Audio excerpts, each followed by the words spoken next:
നിയമസഭാ തെരഞ്ഞെടുപ്പിൽ കുന്നമംഗലത്തിന് ലഭിച്ചത് 6 MLA-മാരെ. മണ്ഡലത്തിലെ 5 പേർ സംസ്ഥാനത്തെ വിവിധയിടങ്ങളിൽ നിന്ന് UDF സ്ഥാനാർത്ഥികളായി മത്സരിച്ച് വിജയിക്കുകയായിരുന്നു.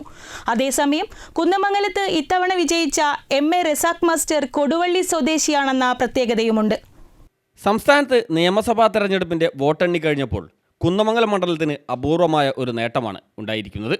ഈ നിയമസഭയിൽ കുന്നമംഗലത്തിന് 6 MLA-മാരെയാണ് ലഭിച്ചത്.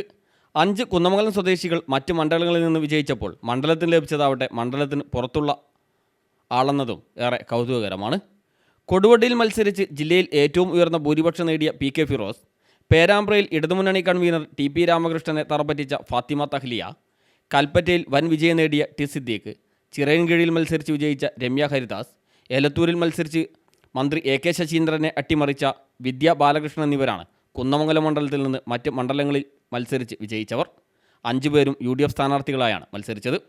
എന്നാൽ ഇത്രയും നാട്ടുകാർ മത്സരിച്ചിട്ടും കുന്നമംഗലത്ത് നിന്ന് തെരഞ്ഞെടുക്കപ്പെട്ട MLA മണ്ഡലത്തിന് പുറത്തു നിന്നതായി എന്നതും ശ്രദ്ധേയമാണ്.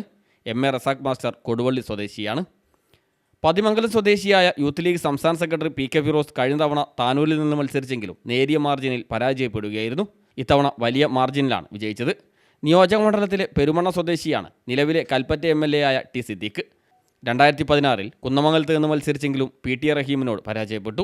2021-ൽ കൽപ്പറ്റയിൽ നിന്ന് നിയമസഭയിലേക്ക് തെരഞ്ഞെടുക്കപ്പെട്ടു. ഇത്തവണയും സിദ്ദീഖ് കൽപ്പറ്റയിൽ നിന്നാണ് ജനവിധി തേടിയത്.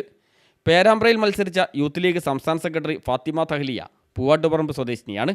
കഴിഞ്ഞ തദ്ദേശ തെരഞ്ഞെടുപ്പിൽ കോഴിക്കോട് കോർപ്പറേഷൻ കൗൺസിലറായി തെരഞ്ഞെടുക്കപ്പെട്ടിരുന്നു. തിരുവനന്തപുരം ജില്ലയിലെ ചിറയൻകീഴിൽ നിന്നാണ് കുറ്റിക്കാട്ടൂർ പാലാട്ടുമീത്തൽ സ്വദേശിനിയായ രമ്യ ഹരിദാസ് ജനവിധി തേടിയത്. കുന്നമംഗലം ബ്ലോക്ക് പഞ്ചായത്ത് പ്രസിഡന്റായിരുന്ന സമയത്താണ് രമ്യ ഹരിദാസ് ആലത്തൂരിൽ നിന്ന് ലോക്സഭയിലേക്ക് തെരഞ്ഞെടുക്കപ്പെട്ടത്. പിന്നീട് ചേലക്കര നിയമസഭാ ഉപതെരഞ്ഞെടുപ്പിൽ മത്സരിച്ചെങ്കിലും പരാജയപ്പെട്ടു. എലത്തൂർ മണ്ഡലത്തിൽ മത്സരിച്ച KPCC general secretary Vidya Balakrishnan Pilassery സ്വദേശിനിയാണ്. ഇത്തവണ എലത്തൂരിൽ അട്ടിമറി വിജയമാണ് കരസ്ഥമാക്കിയത്. Fasal Babu, news bureau, Mukkam.